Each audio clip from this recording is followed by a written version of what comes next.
Good morning, students.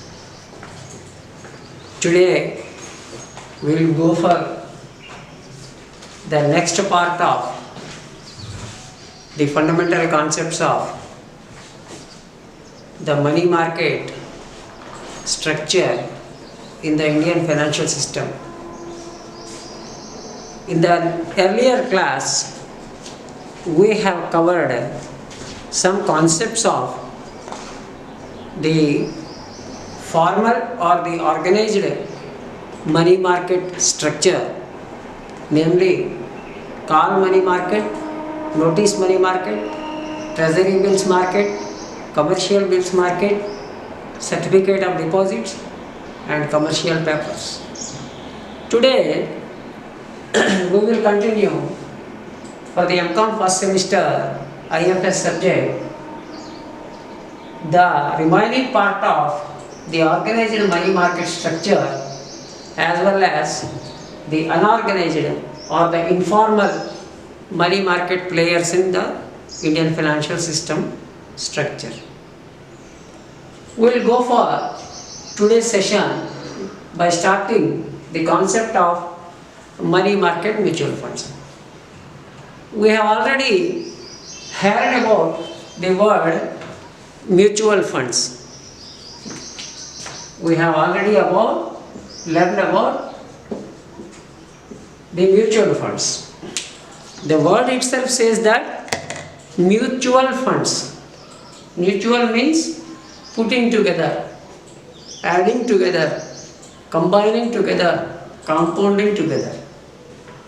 So some of the investors who invest the money in the mutual funds to a mutual fund manager or a company, then the funds will be put along with the other funds who are already invested in the mutual fund by a combination, not entirely in one mutual fund, in different avenues. Such type of funding is called as mutual fund, where the risk is minimized. The allocation and bifurcation of the total resources of a particular individual or investor in different mutual funds, and minimizing the loss of risk and enhancing the scope for the return on investment at a better position. Actually, this concept is a part of capital market, but even then, in the money market also, the mutual funds are organized to a large extent. A scheme of money market mutual funds was introduced by RBI in 1992 after initiating the reforms in the Indian financial system. The main objective behind this is to provide an additional short-term avenue to the individual investors.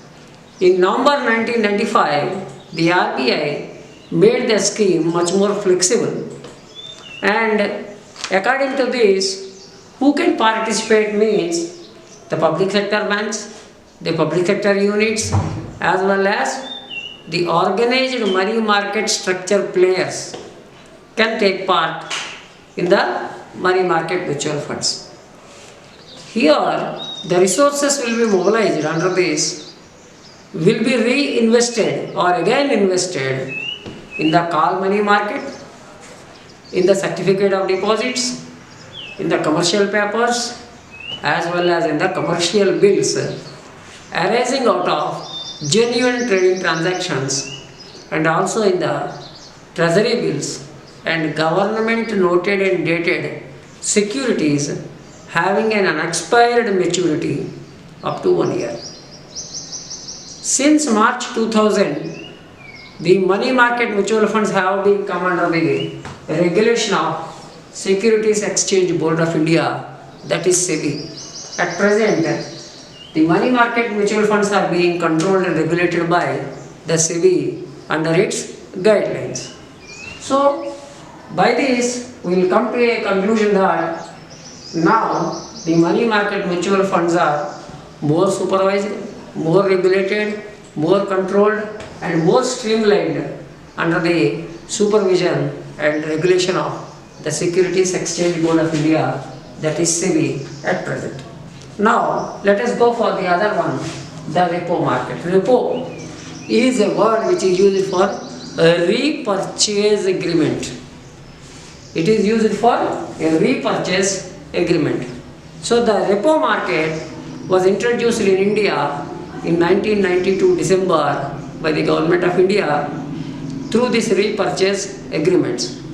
It means selling a security under an agreement to repurchase it as at a predetermined date and time. Repo transactions are effected between banks and financial institutions and among banks themselves, and the RBI undertakes the strategy as well as the implementation of the repo market. In November 1996, the RBI also introduced a reverse repo. It means buying a security on a spot basis with a commitment to resell on a forward basis.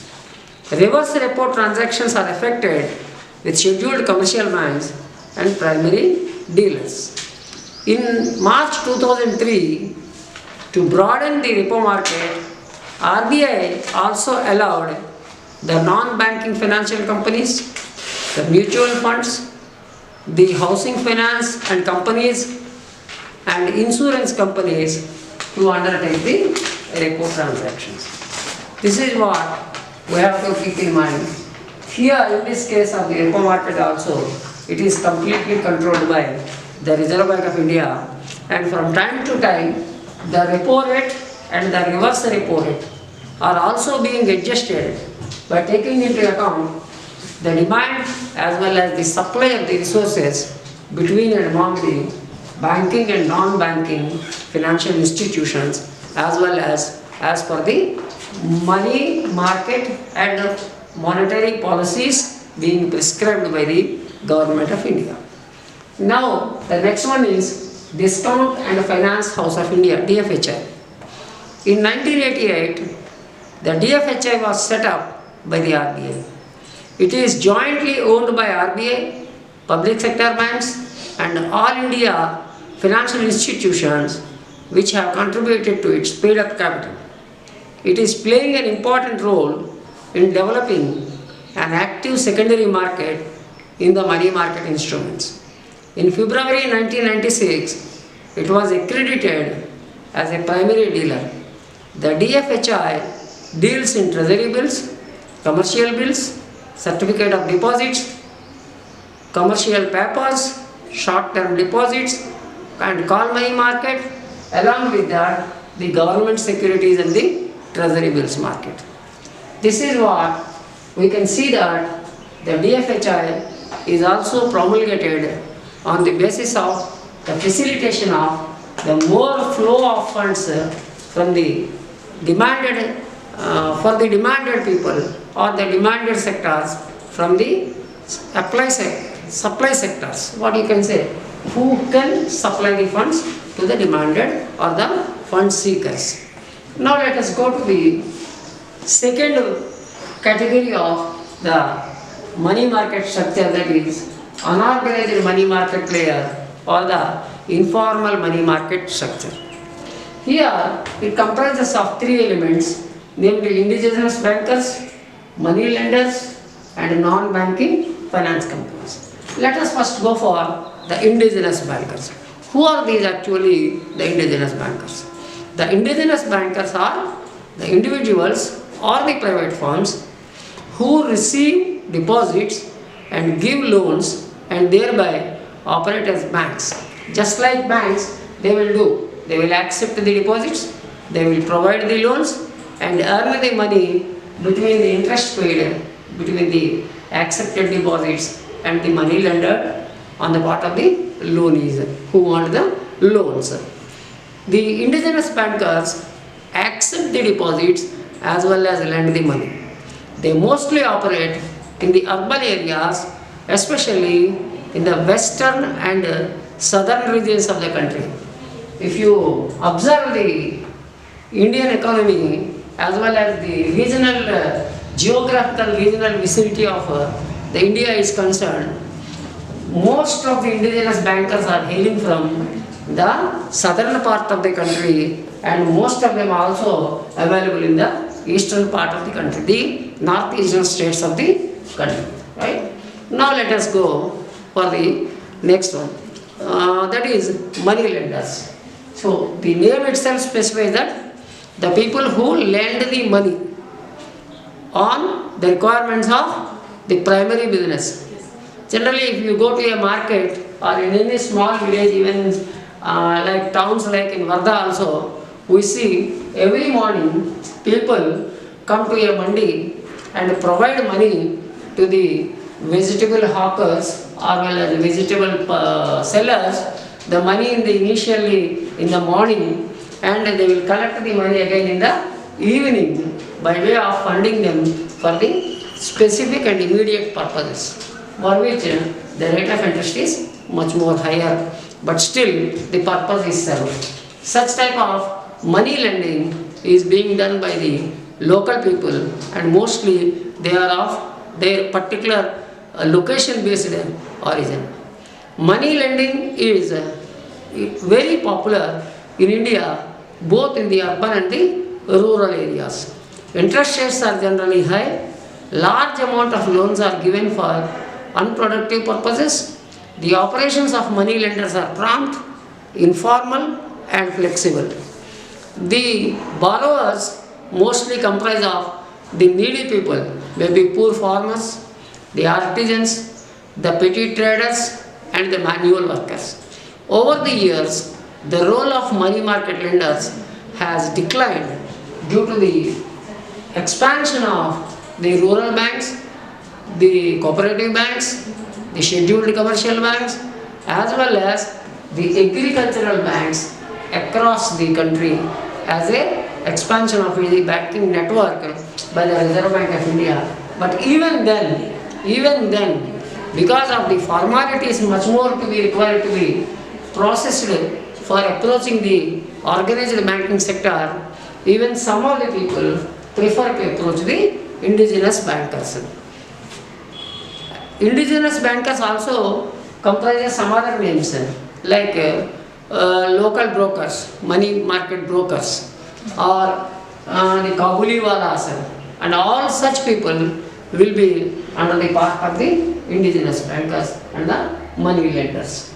Now coming to the question of the non-banking financial companies. They consist of chit funds, nidhis, loan or finance companies and finance brokers. What is a chit fund? The chit funds are the savings institutions. It has regular members who make periodical subscription to their fund. The beneficiary may be selected drawing by a lot, and chit fund is more popular in Kerala and Tamil Nadu and even in some parts of the developed states of India also. The RBI do not have proper control over the lending activities of the chit funds. Why? Because it is purely a group oriented activity or sometimes a particular personal oriented activity. For example, in our localities also, some of the housewives who are residing in a particular locality may go for operation of a chit among themselves by having a monthly subscription.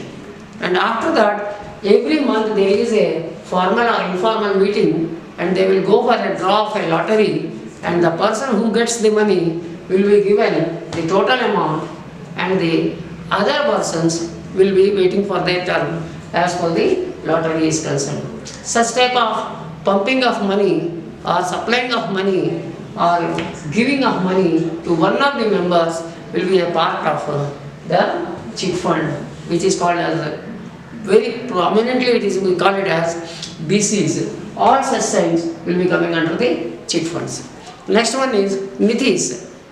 So nidhis actually originated from the Gujarati area, and the nidhis operate a kind of mutual benefit for the members only. The loans are given to members at a reasonable rate of interest, and nidhis operate particularly even in some of the western parts of the country as well as the southern parts of the country. The next one is loans or finance companies. The loan companies are found in all parts of our country. The total capital consists of borrowings, deposits, and owner funds. They give loans to retailers, wholesalers, artisans, and self-employed persons. They offer high rate of interest along with other incentives to attract the deposits. They charge high rate of interest, maybe 36% to 48% per annum. This is the way how the loans or the financing companies are going to operate. Finally, we'll go for the finance brokers. Most of the brokers are found in the organized as well as the unorganized sector also. But in the case of the organized sector, the brokers are supposed to function as per the RBI guidelines as well as the SEBI guidelines. In the case of the unorganized sector, these people are having no regulations and they have their own perceptions, whims and fancies. They are found in all major urban markets, especially in the cloth market, food grain market, commodity market. They act as a middleman between the lenders and borrowers, and they charge some commission for rendering their services. These are all the various important elements or the components of the formal money market structure as well as the informal or the unorganized money market structure of the Indian financial system. Tomorrow we will go for discussion of the some more fundamental concepts in the Indian money market as far as the features and the deficiencies of the Indian money market is concerned. Thank you very much.